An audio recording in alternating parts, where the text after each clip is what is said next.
Bonjour Lucie, bienvenue dans ce Woo Talk. Est-ce que tu peux te présenter en quelques mots, s'il te plaît?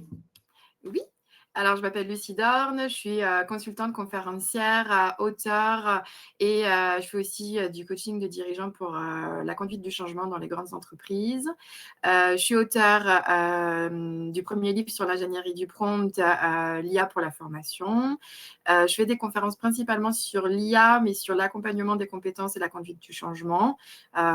C'est pas moi qui vais vous montrer comment on clique sur des boutons sur ChatGPT, mais plutôt comment on donne du sens à tout ça. Après, j'ai aussi un double cursus. J'ai un master en mathématiques et informatique et j'ai aussi un master en sociopédagogie. Je suis lauréate de 3 prix d'innovation. Et quand tu prends tout ça et que tu mets tout ça dans une boîte et que tu secoues, et ben voilà, ça fait Lucie Dorn, c'est-à-dire j'accompagne vraiment les gens à donner du sens à leur métier, à leurs compétences et j'essaye d'avoir une approche très pragmatique, très pratique, très appliquée pour que je puisse donner, aider, accompagner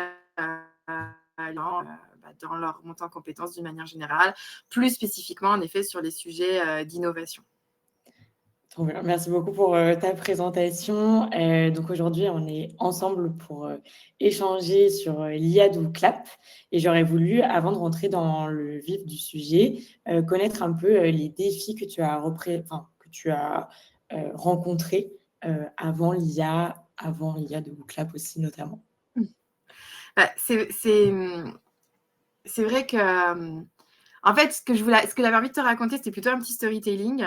Quand j'avais 10 ans, en fait, j'ai eu mon premier ordinateur et c'était assez incroyable parce que du coup, voilà, j'avais toutes ces disquettes avec des petits jeux dessus. Ça m'a inspirée. Je me suis dit que j'avais envie de créer moi-même mes propres jeux.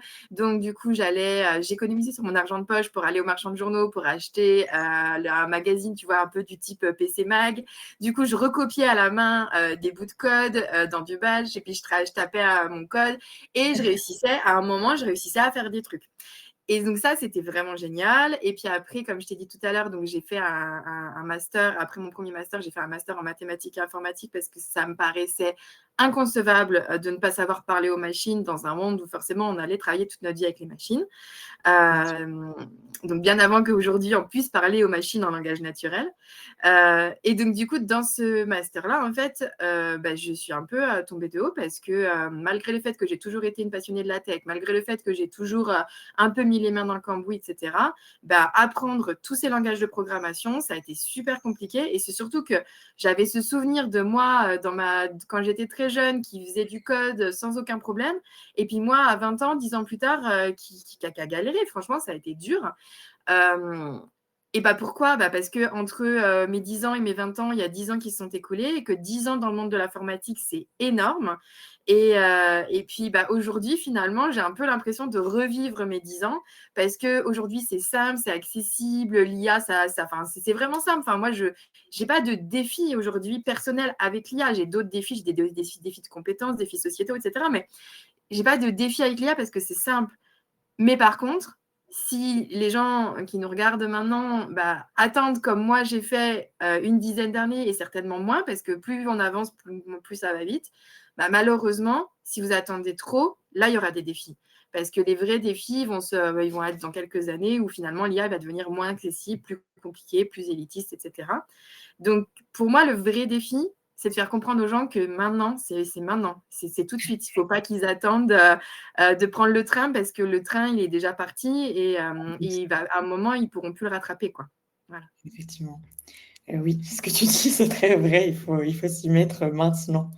On est réunis aujourd'hui pour notamment inspirer les personnes qui nous regardent dans tout ce qui va être usage, voilà, pour qu'ils puissent eux-mêmes, grâce au témoignage que tu vas nous faire et à l'utilisation que tu as de Booclap IA, voilà, prendre un peu des notes et puis pouvoir eux-mêmes le refaire de leur côté. Est-ce que tu pourrais me dire dans quel cadre aujourd'hui tu utilises Booclap, l'intelligence artificielle de Booclap?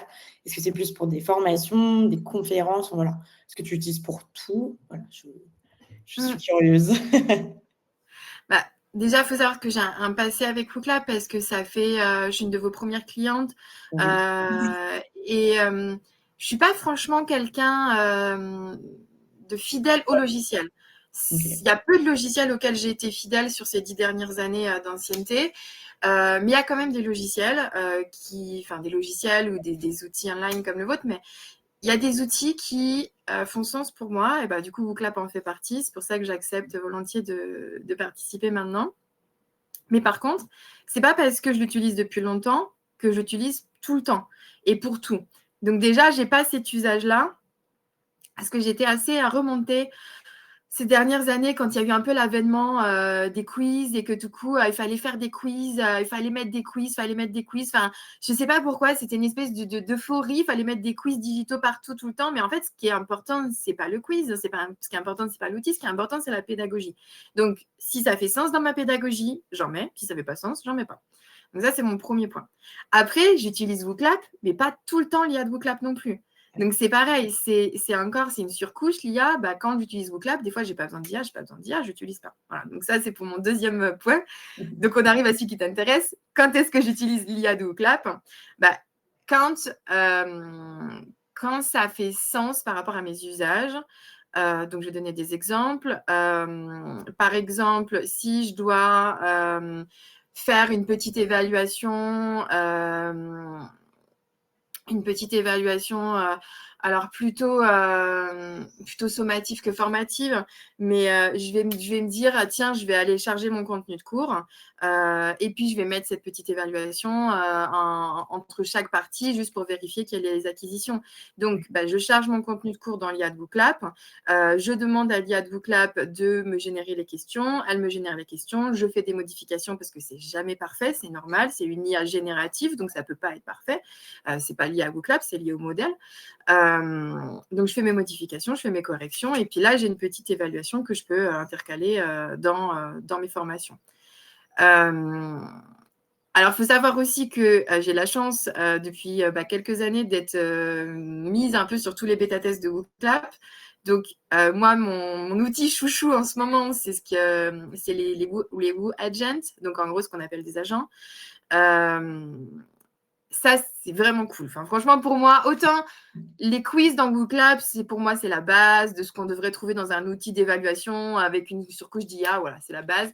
C'est bien, hein, ça veut dire que juste, je gagne du temps, ça me génère mes questions. C'est vraiment un gain de temps. Bon, les agents, mais je ferai une petite démo après pour un peu donner du sens. Hein. Les agents, c'est trop cool, en fait, parce que ça me permet d'adapter ma formation. En fait, il faut comprendre, en tout cas pour moi, je ne suis plus une formatrice.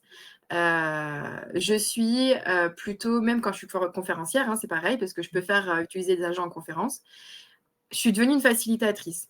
Moi, mon but, c'est que les gens, ils comprennent facilement ce que je dis, donc ça, c'est le côté pédagogique, mais en même temps que moi, je comprenne aisément et facilement leur niveau de départ, leurs attentes, et que j'essaye d'y coller au maximum. Alors, bien sûr, quand j'ai des attentes qui sont hors cadre, bah, je ne vais pas les traiter. Mais en fait, moi, je me vois un petit peu comme un accompagnateur de randonnée ou je ne sais quoi, où on a tous des niveaux sportifs différents. Donc, il y en a qui vont très vite, il y en a qui n'ont jamais fait de marche, et puis il y en a qui ont un niveau moyen. Bah, le but, c'est que je ne perde personne dans la montagne. C'est qu'il n'y ait personne qui dégringole. Voilà, c'est ça le but. Que tout le monde soit ensemble. Et ben, pas forcément ensemble, Okay. tu vois, et c'est ça qui est intéressant. C'est pas forcément qu'on soit ensemble, mais c'est que tous, on arrive au maximum de ce qu'on pouvait atteindre sur cette randonnée. Ah oui, je vois la nuance. Ouais, ouais, Tu vois, et effectivement. c'est très différent. Parce que si j'essaye de garder tout le monde ensemble, ça, c'est la pédagogie qu'on a eue pendant toute notre école, etc. C'est-à-dire qu'on essaye que tout le monde suive, que tout le monde soit au même niveau, etc. Donc, du coup, on a des élèves qui s'ennuient, il y en a quand même qui sont perdus. Et c'est le ventre mou, en gros, qui va survivre, on va dire. Moi, j'essaye vraiment de m'adapter. Et pourquoi je parle du coup de cette notion de facilitation plutôt de cette notion de formation? C'est-à-dire qu'en tant que facilitatrice, il faut absolument que je m'adapte au max. Et c'est là que les agents les Woo Agents vont rentrer en compte parce que je vais mettre des agents que je vais pré-prompter et paramétrer dans WooClap et en fait, ils vont me permettre de faire une analyse rapide des différents points et donc de m'aider à prendre une décision stratégique. Mais je ne sais pas si ça fait sens pour tout le monde, donc je pense que je vais faire une démo dès que ce sera le moment. Voilà. Oui, avec plaisir. Ouais, effectivement, donc c'est plus dans la personnalisation et vraiment l'accompagnement pour que tout le monde arrive à son maximum, quoi, au meilleur dans ce que dans la formation, quoi. Trop bien. Et justement, c'est les Woo Agents, on va en parler. Tu vas pouvoir nous faire une démonstration de comment tu utilises. Donc là, tu nous as donné des bons cas d'usage.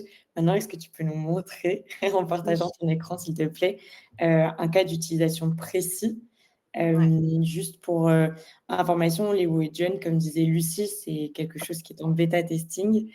Si vous voulez l'utiliser, n'hésitez pas à vous rapprocher de vos CSM voilà, pour pouvoir découvrir tout ça. Et vous l'avez en exclusivité en démonstration par Lucie aujourd'hui. Ok. Donc là, normalement, tu vois mon WooClap. Je vois très bien ton écran. Ok. Alors, je peux montrer deux trucs. Il y a il y a plusieurs couches d'IA qui ont été mises dans l'outil.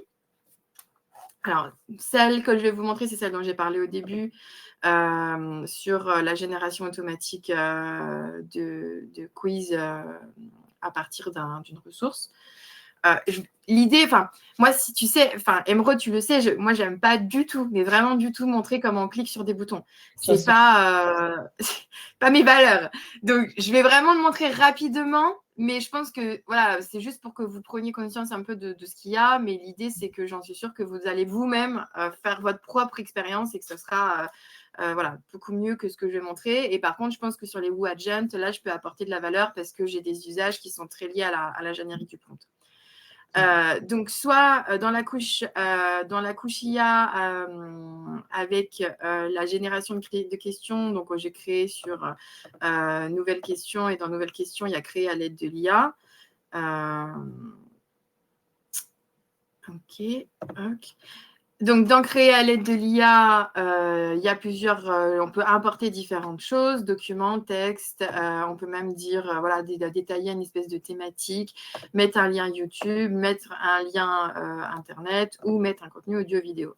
De mon expérience, que j'ai noté, c'est que, parce que en ce moment, c'est un peu la tendance du speech-to-text.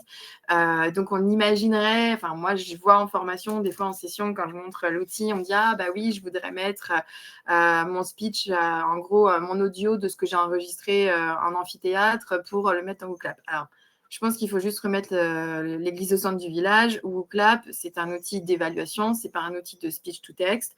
Donc, si vous voulez faire du speech-to-text, ma recommandation, c'est de faire du speech-to-text avant sur un autre outil. Par exemple, moi, j'ai un outil qui s'appelle Dict, D-I-C-T-E, et c'est sur ça que je fais mon speech-to-text. Il y en a plein d'autres. Et une fois que vous avez votre texte, donc speech to text, votre audio en texte, là, vous mettez votre texte ici pour générer vos questions. Voilà, c'est plutôt ça serait mon conseil.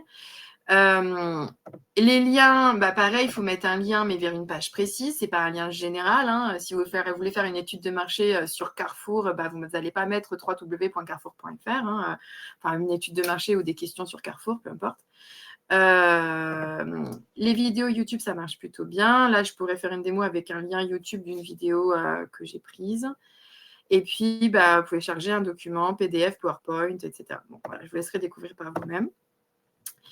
Une fois que j'ai choisi quel était mon document source, je peux choisir quelle est la typologie de questions que je veux générer. Donc, soit et ou QCM, questions ouvertes, texte à trop, association, brainstorming, peu importe, vous cliquez sur les choses que vous voulez générer. Dans les QCM, pareil, j'ai noté un truc, c'est que souvent, on veut faire des QCM, des fois avec une réponse correcte, des fois avec 2 réponses correctes, des fois avec 3 réponses correctes. Et c'est vrai que là, dans cette interface, on peut faire qu'une chose. C'est soit une réponse correcte, etc. C'est pas très grave. Vous générez une fois les questions, puis après, vous régénérez en changeant les modalités, puis après, ça va vous faire un petit panaché de questions, donc c'est assez sympa. Ce que j'aime bien dans cette interface, de toute façon, moi, d'une manière générale, dans les IA, ce que j'apprécie, c'est les instructions, ce qu'on appelle les instructions personnalisées. Ici, elles s'appellent instructions supplémentaires.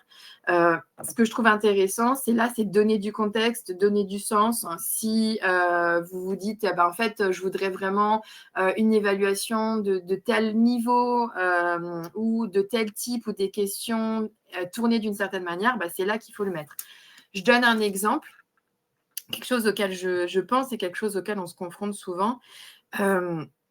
Sachez que si vous faites vos questions avec l'IA, si vous générez vos questions de formation avec l'IA, il faut penser bien évidemment que vos apprenants, ils peuvent aussi générer les réponses avec l'IA, forcément. Donc, je trouve que ça peut être intéressant d'avoir une réflexion sur peut-être que là, dans les instructions personnalisées, vous pouvez lui demander de créer des questions qui vont nécessiter un esprit critique. Et donc, par exemple, ça peut être de la question, générer que des questions ouvertes au lieu de générer des QCM. Ça peut être intéressant. Ou générer des questions qui nécessitent de la créativité. Les IA ne sont pas créatives. Donc, de toute façon, si ils répondent avec une IA, la créativité, elle sera très, très, très bas niveau. Donc, en fait, pour écrire des questions maintenant en tant que facilitateur, avoir aussi une bonne conscience des capacités des outils et des IA. Voilà. Et ce que j'essaye de vous dire là derrière, c'est ne vous dites pas chic, je vais pouvoir faire tous mes quiz en 2 minutes et puis aller traiter une autre tâche. Dites-vous plutôt, OK, comment le temps que je vais gagner avec l'IA, le temps que WooClap en fait va me générer mes questions qui va être un temps inférieur à 1 minute, ce temps gagné, qu'est-ce que je vais pouvoir en faire comment je vais pouvoir le réinvestir pour retravailler mon évaluation. Par exemple, dans un de mes livres, je propose une grille d'évaluation de la formation avec l'intelligence artificielle parce qu'il faut aussi que les apprenants qu'on encadre maintenant se rendent compte qu'on les évalue aussi sur leur utilisation critique, avec leur esprit critique de l'IA. Bon, voilà, ça c'était la petite pause pédagogique.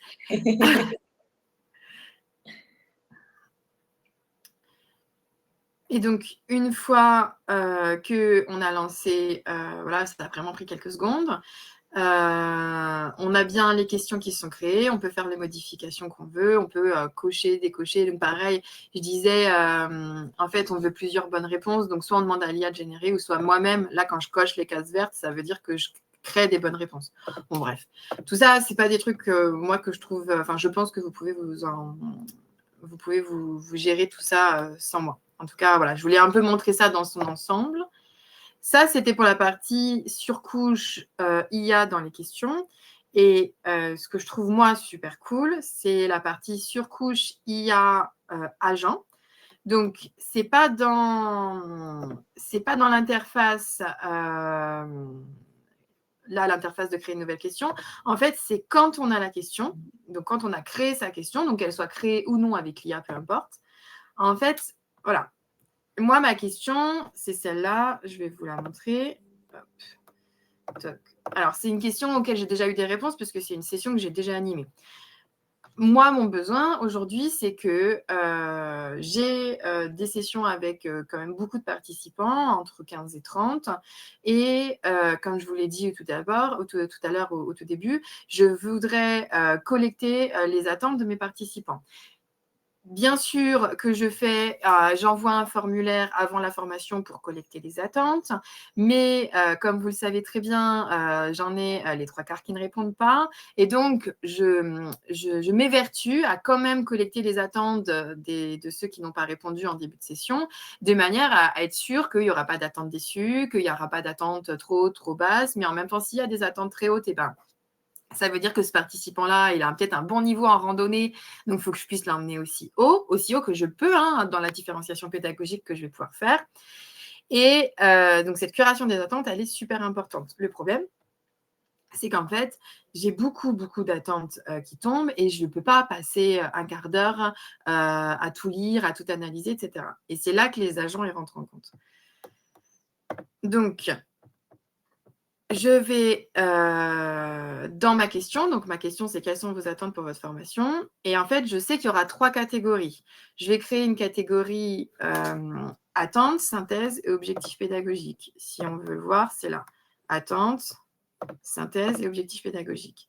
Sachant que attente est rédigé par le participant et que synthèse et objectif pédagogique, c'est rédigé par l'IA. Donc, dans la partie attente, mon participant va répondre et va donner ses attentes.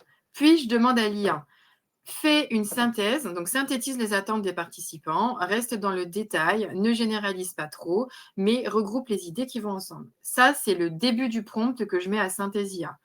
Puis après, puisque moi, je suis quand même à la base une ingénieure pédagogique, ce que je demande, c'est qu'il me génère les objectifs pédagogiques qui sont liés aux attentes. Et moi, en lisant les objectifs pédagogiques, ça va me permettre de voir la corrélation ou le niveau d'adaptation que je vais devoir faire par rapport aux attentes.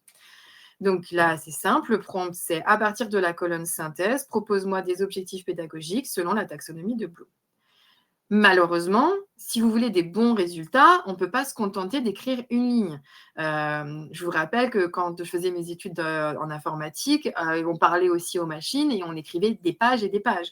Donc, je veux bien que le monde il ait un peu changé, mais quand même de passer de des pages à une ligne, bon, il faut un petit peu s'adapter. Donc, il y a les informations complémentaires, ce que je disais, là, les petits encarts que moi j'adore. Là, il y a un encart qui s'appelle contexte et informations supplémentaires. Donc, celui-là, vraiment, je m'évertue, enfin, ces encarts, je m'évertue tout le temps à les remplir. Donc là, j'ai noté, c'est une curation des attentes des participants à une formation. J'ai besoin que les idées soient présentées de manière synthétique sans pour autant en perdre le contenu. Il faut donc aller dans le grain fin de l'analyse. Si des idées reviennent plusieurs fois, les regrouper. Si un message comporte plusieurs idées, les scinder. Voici d'ores et déjà les attentes données par certains participants parce que comme je vous ai dit, en fait, j'ai déjà récupéré avant les attentes des participants. Et pour ceux qui s'y connaissent un peu en prompt engineering, j'ai mis des délimitateurs parce que ça permet à l'IA de comprendre un peu mieux les informations. Et puis, dans le côté framework, c'est si vous avez des méthodologies, des frameworks, des types de méthodologies que vous voulez utiliser. Par exemple, l'analyse SWOT, etc. Moi, mon framework, puisque je veux des objectifs pédagogiques, c'est la taxonomie de Bloom. Donc, je lui mets ma taxonomie de Bloom. Donc là, je l'ai collé. Alors, regardons ce que ça donne. Donc, mes participants ont répondu aux attentes. Puis, une fois qu'ils ont tous répondu, en fait, là, j'avais il y a cette petite étoile-là. Donc, à la base, c'était vide, la colonne synthèse. Et donc, soit je pouvais lancer l'agent Synthesia ou soit lancer l'agent objectif pédagogique. Je suis dans la colonne synthèse, donc je voudrais lancer l'agent synthèse. Et quand je clique, en fait, sur synthèse, ça me génère une synthèse. Alors là, c'est déjà généré parce qu'on voit, il y a les petites étoiles. Donc, dès qu'il y a les petites étoiles, ça veut dire que c'est généré par l'agent IA. Donc là, c'était intéressant parce que ça m'a permis d'avoir une synthèse qui regroupe les idées qui sont les mêmes, etc. Et puis ensuite, dans la partie objectif pédagogique, pareil, j'ai cliqué sur les petites étoiles, j'ai fait objectif pédagogique et ça m'a affiché tous les objectifs pédagogiques selon la taxonomie de Bloom. Et ça, c'est super intéressant parce que là, c'est un exemple très simple sur les attentes, mais je me dis, je peux vraiment le démultiplier sur d'autres sujets où, par exemple, je pourrais demander à mes apprenants de répondre à une question et de faire un agent qui analyse la qualité de réponse ou le niveau de réponse et qui génère une autre colonne avec d'autres questions. Ça pourrait être super intéressant. En fait, ça ouvre la porte à plein de choses, même en contenu un peu croisé, pourrait même générer un exercice. Enfin, je n'ai pas du tout testé. Pour l'instant, c'est vraiment au tout début, mais c'est vraiment intéressant. Je trouve que c'est un usage qui ouvre la porte à beaucoup, beaucoup de choses. Et pour moi, qui est d'un niveau pédagogique plus élevé que juste générer un QCM, qui est déjà très bien, mais nous, on veut aller plus haut parce que le but, c'est d'accompagner nos apprenants au sommet de la montagne. Voilà. J'espère que j'ai été claire. Ouais, c'est hyper clair, c'est extrêmement intéressant aussi de voir la manière, dont tu promptes, tous les détails que tu mets. Vraiment, c'est un agent, mais c'est un assistant au final, parce que, tu lui dictes absolument tout ce que tu veux dans le détail. Donc, hyper intéressant. Ouais, vraiment, même pour nous. Je vous clappe pour l'utiliser, c'est trop bien. Et beh, merci pour ça, Lucie. J'espère en tout cas que ça va vous donner des idées. Et juste avant qu'on se quitte, j'ai 2 dernières petites questions pour toi. Même si tu l'as dit tout au long, pour résumer, quels sont vraiment selon toi, les gains significatifs constatés avec l'IA Book Lab, avec les WOA Jones, voilà, quels sont les gains? Bah, souvent quand on parle d'IA, le premier truc qui ressort, c'est le gain de temps. Et c'est vraiment une réponse que moi, je ne veux pas vraiment formuler parce que c'est dommage de se dire que je gagne du temps. Pour moi, c'est un gain en stratégie. Donc, je gagne de la stratégie, je vais être plus stratégique dans mon approche pédagogique. Je vais être capable vraiment de réfléchir à comment je peux vraiment les accompagner, comment je fais différence, comment ça fait sens. Puis c'est vrai que moi, en plus, je forme en IA et je trouve que c'est intéressant de montrer des vrais cas d'usage, des manières de faire. Donc voilà, pour moi, ça me donne l'occasion de prendre du recul. Moi aussi, je suis débordée. Hein. Je suis débordée comme tout le monde, en fait. Hein. Donc, c'est vraiment très, très dur parce que c'est vrai que je cours après le temps et que je rêverais de gagner du temps et d'avoir des agents qui font tout pour moi et que finalement, je ne me pose pas trop de questions.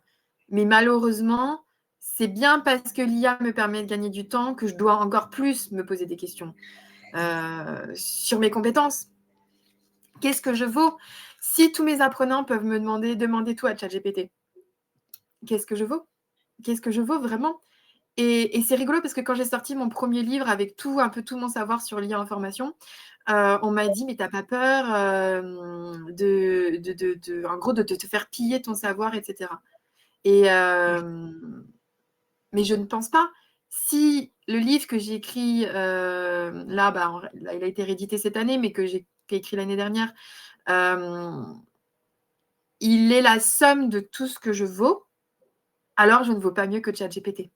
Parce que ChatGPT, c'est plus que moi. Tu vois, vraiment. Ouais. Mais si j'évolue, je réfléchis, j'augmente mes compétences parce que l'IA me permet de gagner du temps, alors voilà. Donc, tu vois, pour moi, la réponse, ce serait ça. C'est vrai, il faut réfléchir vraiment à ce que ça t'apporte, quoi, comment ça peut, dans ta vie au fur et à mesure et pour le professionnel, ouais, qu'est-ce que ça peut Stratégiquement. apporter? Ouais, Mm. exactement. Hyper intéressant. Trop bien pour cette réponse. Et ma dernière question, c'est est-ce que tu as des conseils pour les gens qui aimeraient se lancer, qui ont peut-être des petites, je sais pas, des petites appréhensions ou voilà, quelqu'un veut se lancer, avec l'IA, de Book Lab, qu'est-ce que tu peux leur dire? Bah, en fait, déjà, je pense qu'avant de l'IA de Book Lab, c'est l'IA en général. Moi, je pense que pour toute personne, il faut que vous ayez un framework. Donc, ce qu'on appelle framework, donc traduction, c'est cadre, hein, mais c'est pas la même chose. Mais il y a des frameworks IA, il en existe plein. Moi, j'ai fait le mien, je le montre. Moi, j'ai fait ça. Donc, j'ai fait un framework qui s'appelle la méthode cadrée. Et donc, j'ai créé un outil qui s'appelle le plan promptable. Et peu importe que vous preniez mon framework ou le framework de quelqu'un d'autre, peu importe.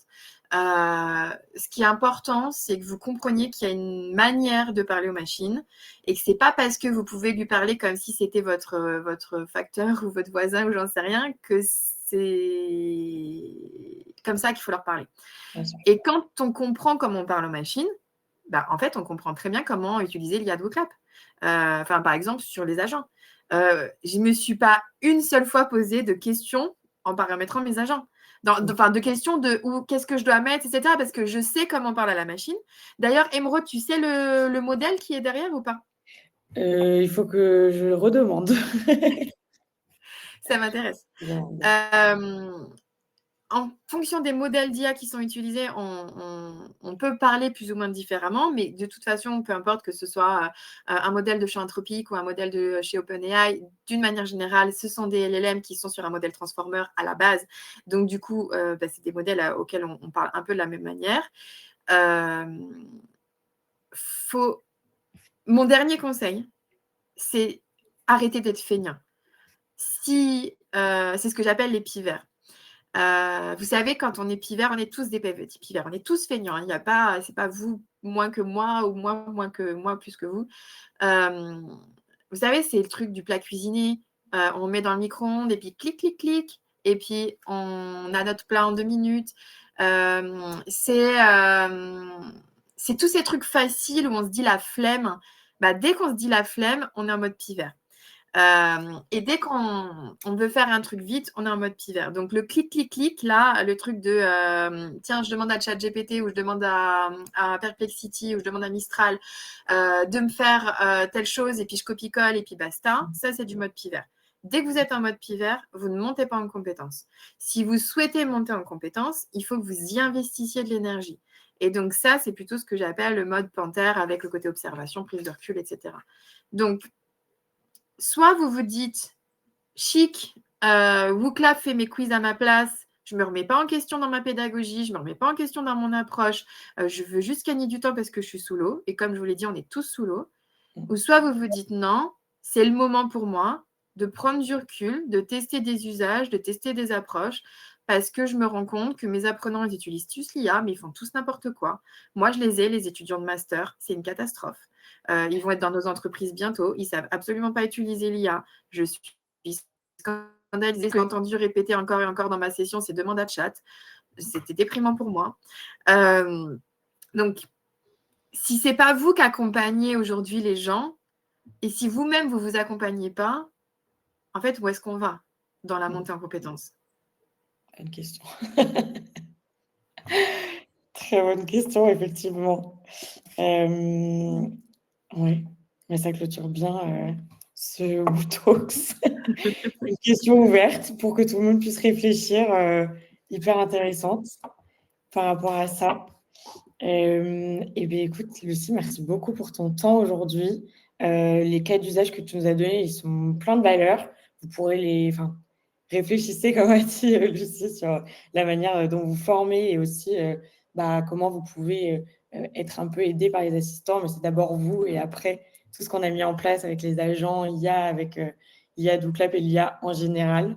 Mais oui, merci beaucoup pour ton temps et toute cette valeur que tu nous as donnée encore une fois dans ce WooTalks. Avec grand plaisir. Merci Émeraude, merci à tous d'être venus. Merci beaucoup, bonne journée, au revoir. Au revoir.